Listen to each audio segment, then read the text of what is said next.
Assalamualaikum, saya Nur Azihan Mak Zin, seorang pesara guru.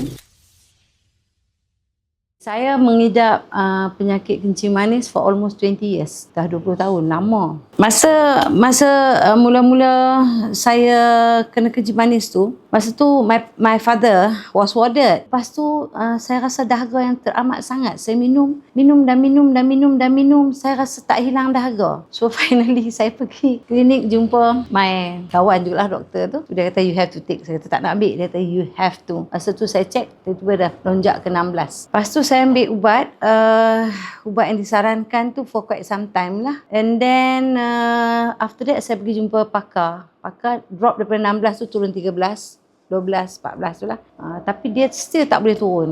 So saya sedang mencari juga satu cara untuk mengurangkan diabetik saya, because the effect banyak, masalah mata and so on kan. Even though we are aging, tapi due to that kita boleh kena juga. So finally saya dah review banyak produk dalam pasaran, tapi tak tahulah, hati tergerak nak try Lipidri.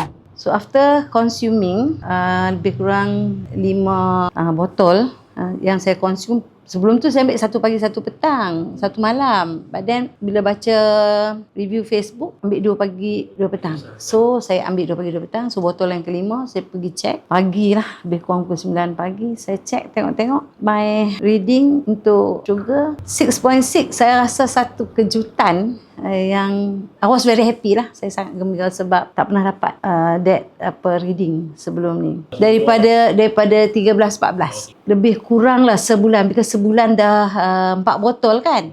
Roughly dalam sebulan. Lepas tu masuk botol keempat lebih tu, hampir kelima tu, belum habis lah botol kelima itu yang makcik pergi cek tu. Maknanya roughly 1 month lah kan, lebih kurang. And then sekarang dah masuk botol yang ke-6. Makcik rasa constipation pun agak kurang. Tak ada lagi masalah constipation. 2-3 hari lepas saya notice juga kaki orang diabetik kan, dia ada hitam kan. Sebelah kiri boleh kata 90% clear, bersih. Sebelah kanan ada dalam tinggal lagi dalam 30%. And then dari segi lutut ni tak boleh nak kata lah age factor, waktu lasak, waktu muda, tapi getting better lah. Tapi bila berjalan jauh, mungkin long distance tu mungkin dia effect lah juga. Tapi kalau bangun pagi taklah teruk macam dulu. That ada perubahan yang makcik rasa lah selepas ambil Lipidri. So saya dah consume masuk 6 botol. So kita dah order untuk another 6 lah.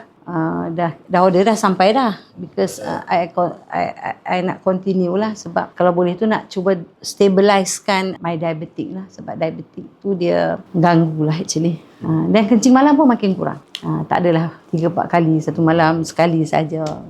Itu yang positifnya lah. Saya buat macam ni, saya ambil Lipidri lebih kurang pagi, dalam pukul 9 pagi. So saya ambil buat hospital tengah hari, dan saya ambil pula pukul 9 malam. Maknanya gap 12 hours lah. So dia boleh cover 12 hours lah. Yang ni pengalaman saya sendiri. Saya mengidap kencing manis for 20 years kan. It was a very long period kan. Kita nak paksa orang, it's very difficult. Tapi kalau kita tak try, kita takkan rasa. Kalau kita dengar cakap-cakap orang saja, kita tak rasa. Lagipun kalau kita ambil suplemen ni untuk 1 atau 2 botol, makcik rasa dia takkan nampak kesan tu. Sebab tu you kena ambil, macam disarankan lah, at least 4 botol kan, atau 5 botol. Dan true enough, botol yang kelima tu memang nampak kesan yang very positif kan.